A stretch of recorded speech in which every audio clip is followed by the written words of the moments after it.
Hello everyone, this is Chaff Commander Coffee, back with the next episode in my 0 AD Empire's Ascendant tutorial and overview series. Today, we are taking a look at my very favourite faction in 0 AD, the Seleucid Empire. So, I'm excited, I hope you guys are as well, because I really like the Seleucids, and you'll find out why. I do rate them very highly. I wouldn't rate them as high as other teams in the game, but I really like their playstyle. It's pretty cool. So, let's get talking about... Ooh, apparently my mouse wants to scroll across the screen randomly. Never mind. Quickly righted there. Yeah, let's get on with the Seleucids. So, let's build a house, let's build a storehouse. We'll get our women to build a farmstead and a corral, and then they can go on to food. We'll grab a couple of workers. We'll get the Thurios spearmen, and yep, that'll do. Aha. Yeah, right. We'll get a few more spearmen because I think there's a couple of things I'll have to show off.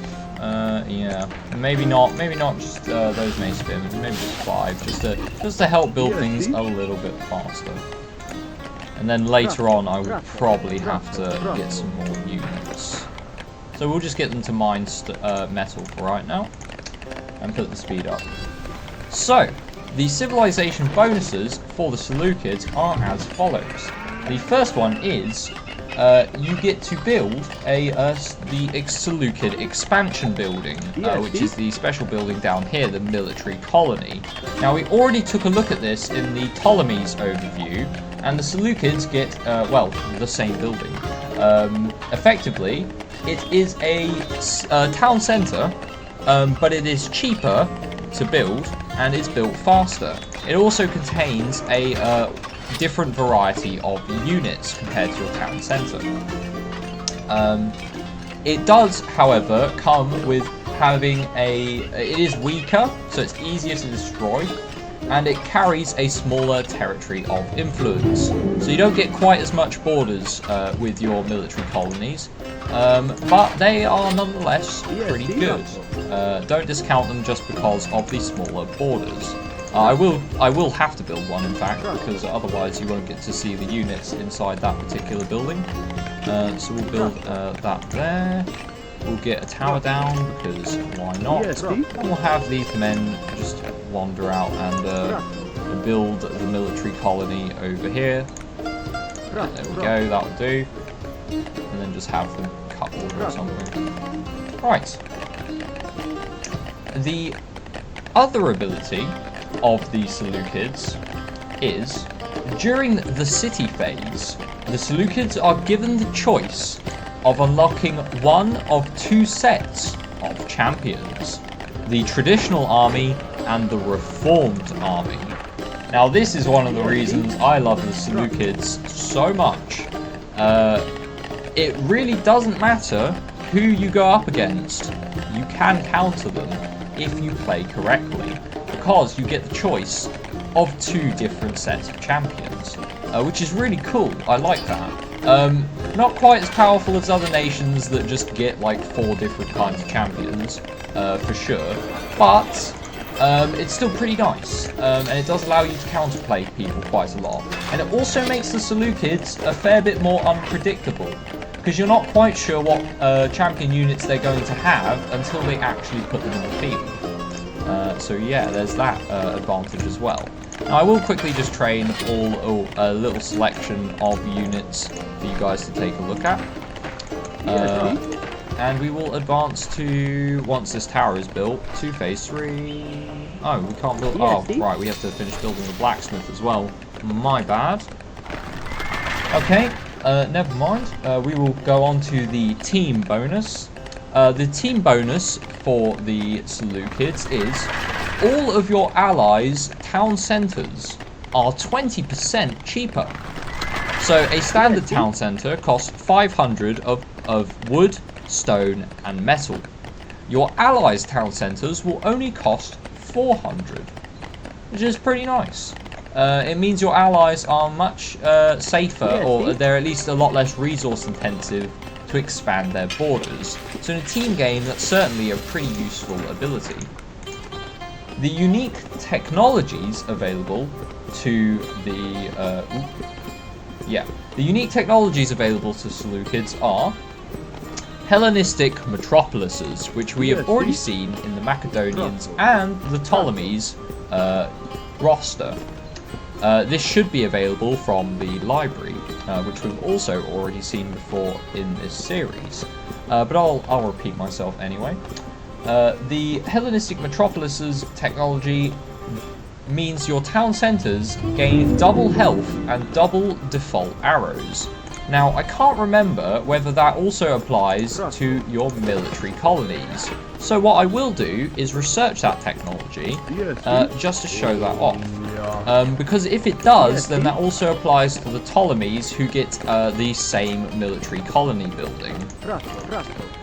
Right, we'll get that done in decent time. It shouldn't take too long. Right, let's get those men to come down there and build that fortress up, because that will take a fair bit of time. The second unique technology for the Seleucids, and this is another one which I'm not sure. I'll have to finish the fortress. I think I'm going to finish the fortress before I go into it, because it's quite. I can't remember if it's in the game. I can't remember ever using it. So I can't remember if it's actually implemented yet, but if it is, it'll be pretty fun. We'll go into that in just a moment once this fortress is finished. What we will do in the meantime is keep an eye on this technology to see if it boosts the military colony that we built. I'm fairly sure that it should. It should do. In the meantime, I will just make these units line up so you can take a look-see at them.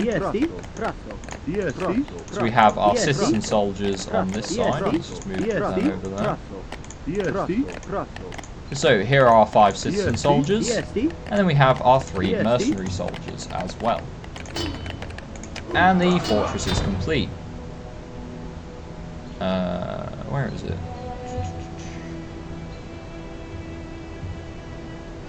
I don't see that technology, which is a bit of a shame, because it would be hilarious if it was. I will say it anyway, because it may not just be implemented yet, or I may just not be able to find it.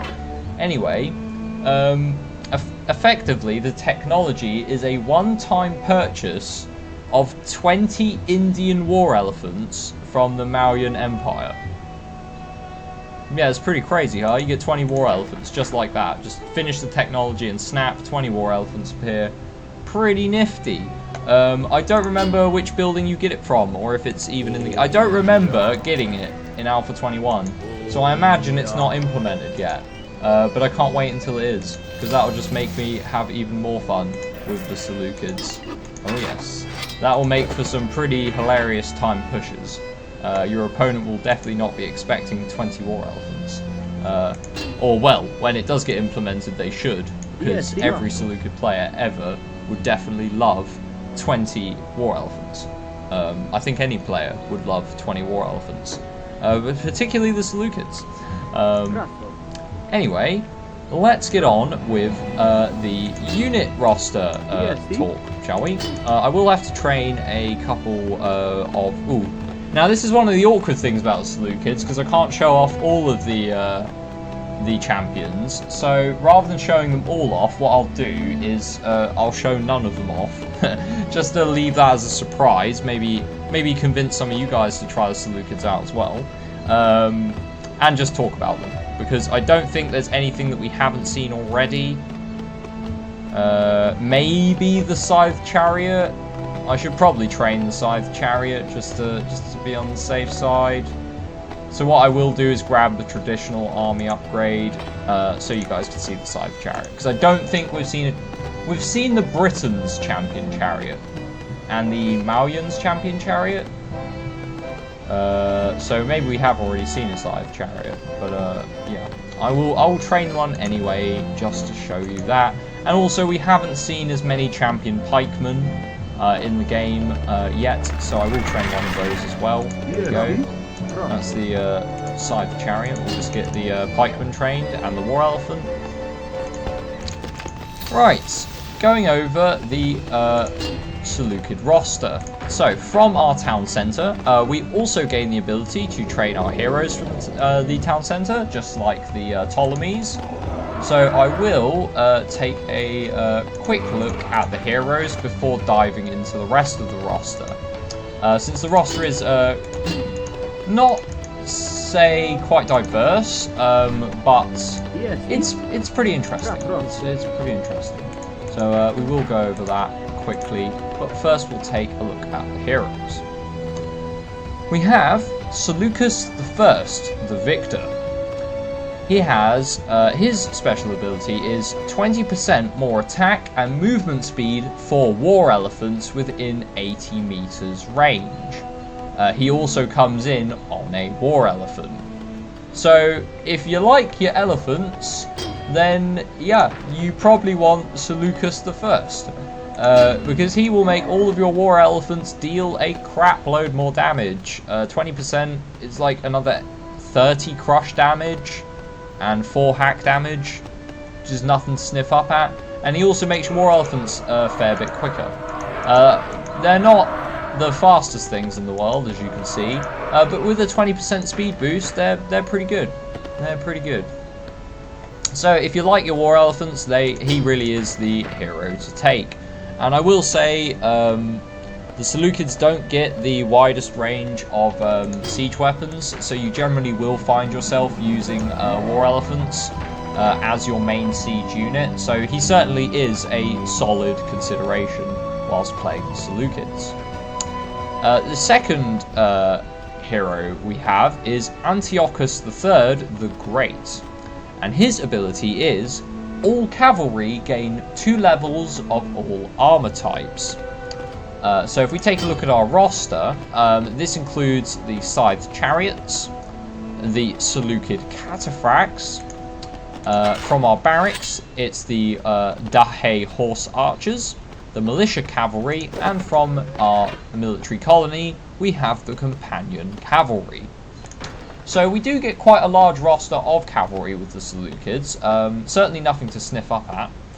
Which means Antiochus is, if you like your cavalry, you like playing a very maneuverable game, then he does make all of your cavalry harder to kill. 2 levels of all armor types, if any hero gives that bonus, it is pretty damn powerful, because that is effectively the 2 levels of upgrades you would receive at the blacksmith. So yeah, not bad at all. The third hero we have is Antiochus IV, the Righteous, and his ability is your enemy's buildings within 80 meters of him have 20% less health. That's enemy buildings, siege engines, and ships. So he makes all of your opponent's buildings, ships, and siege engines easier to destroy. 80 meters is a pretty long, pretty far radius. He's a very interesting one. I should probably point out, Antiochus the Great has, he's a spear cavalry, and Antiochus IV is a sword cavalry, although his icon is slightly wrong because it shows him wielding a spear. So, a little bit of a bug there, just to put it out there for the devs. Antiochus IV, his icon is wrong. Yeah, sorry to be all nitpicky and stuff, but yep. If I don't point it out, it may go unnoticed. So there you are. Anyway, yeah, he's a bit of an oddly placed hero, I've found, with the Seleucids, because why reduce the health of enemy buildings when you can make your war elephants better? You get what I mean? Like, your war elephants are going to be the ones smashing buildings down. If you make your war elephants do more damage and are faster, then they will do a better job of knocking buildings down. Now, he does also affect ships and siege engines, so I definitely see him being a better pick on naval maps, which is something the Seleucids aren't particularly well suited for, so far as I remember. So he is a better pick for defensive play. Obviously, war elephants are not particularly good on the defense. They're just a bit slow, and their only real advantage is for destroying buildings. So they're not very good defensive units. So as far as a defensive hero goes, Antiochus IV is much better. But in terms of enemy buildings, reducing the health of enemy buildings, I'd rather go for the war elephants, to be honest. Personal preference, again, perhaps you would like to use siege catapults and siege towers more, but I like the elephants, so I'll go for the elephants. Anyway, those are your 3 heroes, and again, they are available from your town centre. Not your military colonies, just the main town centres. So yeah, those are your heroes. From the town centre, we can also train our standard women villagers. We have access to the militia Thurios spearmen, which are your citizen soldier spearmen. We also get the Arab javeliniers, which are your citizen soldier javeliniers, and your militia cavalry, which are your citizen soldier javelin cavalry. From the barracks, same units, but I believe in it might be in phase 1 you get access to these units, but in phase 2 you definitely get access to the bronze shield pikemen, which are your citizen soldier pikemen, and the Dahe horse archer, which are your citizen soldier horse archers, which we did see in the Ptolemies lineup where they had camel archers. The horse archers will be exactly the same as far as stats go, but I'll just leave them there for you guys to pause the video and take a look at if you haven't seen the other overviews. As I said beforehand, unit classes have the same stats pretty much across the board. There's a few variances, very slight variances between certain units and certain civilizations, but they're not very common. The one off the top of my head is the Iberian slingers, slightly better. But yeah. Anyway, so you get the Dahe horse archers. From your military colonies, which you can build in phase 2, you gain access to the Thracian mercenary swordsmen. These are your swordsman citizen soldiers. They are these guys. As you can see, they have pretty long swords, or more like sword staves anyway. We also gain access to the Syrian archers, which are mercenary archers, and the companion cavalry, which are mercenary lancers. So as far as a roster goes, you get pretty much everything except slingers, which is not bad. You get your punchy close range units and your long range skirmishing range units. You've got swordsmen to form the bulk of your actual fighting force, or pikemen if you prefer a more defensive playstyle. Spearmen, just standard bulk unit. Javelin cavalry and horse arch cavalry, as well as lancer cavalry. Two of the best raiding cavalry in the game, as far as I'm concerned. I'd probably put the lancer cavalry above the horse arch cavalry, but because for the Seleucids, their horse archer cavalry are their citizen soldiers, so they don't cost any metal, I would probably recommend using the horse archers for raiding with the Seleucids. So, onto the fortress. We have our 2 siege weapons. We have access to the siege catapult and the siege tower, both of which I've gone over in other overviews. So if you want to take a look at siege catapults, you'll have to take a look at my Athenians overview. I think the first time we saw siege towers was in the Macedonians overview. So you'll be able to take a look at their stats there, but I think at the Ptolemies we also took a quick look at them there as well.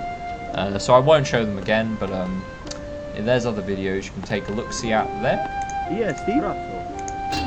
For the particular champion reform we selected, we gained access to the Silver Shield Pikemen and the Scythe Chariot. Now, I can't remember the last time we looked at chariots, so I am just going to quickly go over them. Apologies for you that have already seen this. But the chariots have 14 pierce attack at a range of 76 meters, with 1 attack per second. They have a capture attack of 5, same as every other champion, and an armor of 7 hack and 5 pierce. So I believe these are the same stats as the Britons' chariots and the Malians' chariots. So yeah, sorry if I'm repeating myself for you guys that have already seen this, but there you are, it's the Scythe Chariot. And then we have our War Elephant, which again, the War Elephants should be the same across every faction, but there's their stats just for you guys to take a look at. The other 2 units, which I will not be able to show because the Seleucids can only pick once for their unit type, we have the Romanized Heavy Swordsmen, which are champion swordsman infantry, and the Seleucid Cataphracts, which are your champion lancers. So depending on who you're playing against, you do have 2 different choices. Generally speaking, I will sort of refer to them as the traditional army is much more defensive, with a ranged, fast-moving cavalry archer, or the chariot archer, and the slower-moving but very heavily armoured pikemen. The reformed army is a lot more aggressive. You get your champion swordsmen, which are more for engagements with other melee-based infantry, open engagements as well as siege combat with the siege towers. They're pretty good at that too. And then the Seleucid Cataphracts, so your champion lancers, again, very powerful charge attacks, generally suited for flanking archers and siege weapons, as well as completely annihilating your opponent's economy. They're pretty good at that too. So that's the full roster for the Seleucids. It's a pretty balanced roster. You do have to use mercenaries to make up some of it, but generally speaking, it's a pretty good roster. I do like it quite a lot. And the ability to pick your 2 different types of champions means that you do have a lot of counterplay potential with the Seleucids. Once you know what your opponent is sort of focusing their strengths on, you can quite easily pick your champion type to counter that. You don't want to pick too late though, because you still need to be able to make sure you're getting your champions out at a reasonable time, but that is an option to you. As far as the Seleucids go in terms of unique technologies that aren't listed on the Wikia page, they do have a couple in the fortress. Here we have Nicean warhorses, or Nicean warhorses, can't remember how you say that, whatever. All of your cavalry receive 20% health. That does include the Scythe chariots. So if you're playing a very cavalry heavy game, not Seleucus III, Antiochus III, good idea to grab Nicean warhorses. Pretty good idea. 20% health on all your cavalry. On the Seleucid Cataphracts, I think that gives them another 60 hit points, which is pretty significant, given that your range units only have 66 hit points. Yeah, so you literally get another archer on top of what you already had. It's not bad. And they have a lot more armor as well, obviously. So yeah, it's pretty substantial. The other upgrade they have is another reason I do love the Seleucids, and that is Parade of Daphne. They are the only team with this ability, which is you batch train your units at the fortress faster. They're pretty much the only team in the game which can batch train their units faster from fortresses, which includes obviously their full selection of war elephants, champions, and siege weapons. Now, generally speaking, you won't batch train siege weapons. You probably won't have the resources to batch train war elephants, though you might do if you're particularly late in the game. But batch training your champions is certainly something you will find yourself doing from time to time. So being able to batch train them faster, it's a pretty expensive upgrade. But I honestly believe the Seleucids are quite a late game team. Purely because the sort of counter picking that you'll be doing with the Seleucids generally requires you to get a fairly solid read on what your opponent is going to play towards in terms of their army composition and their actual play style. By counterpicking them, you will generally be selecting your champions a bit later on in the game. So yeah, again, personal preference. If you prefer to get your champions out one at a time, then Parade of Daphne is not going to do anything for you.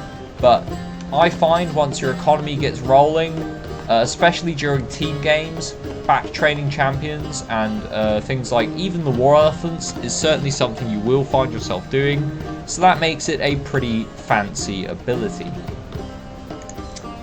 So, what does this mean for the Seleucids in terms of their strategy? I think the Seleucids are probably the team you will see a fast expand on. Out of any other team in the game, you will see a timed expansion. I think the fastest time you can drop a Seleucid expansion is 7 minutes in the game. I'm pretty sure that's about as fast as you can make it. You might be able to do it a bit faster if you really skimp on your population, but that's never really a good idea. But I think 7 minutes is about as fast as you can manage it. So basically, you try to age up to phase 2 as quickly as you can, and as you're aging up to phase 2, you grab a fairly sizable group of units, you move them as far towards your opponent's base as you can, so as close as you can to your opponent's base, and then drop a military colony down, and just start eating all of their resources as close as you can to their base. Building towers and just making yourself an absolute pain in the arse. That's probably the strategy you will see more suited for the Seleucids. The Ptolemies can do it as well, but I don't think they're quite as well suited for it, simply because they lend themselves so well towards a livestock boom that it really is a bit silly not to do that and instead try to fast expand. It's not that you can't do it, it's just that the livestock boom is so strong on the Ptolemies that generally that is the strategy I would recommend.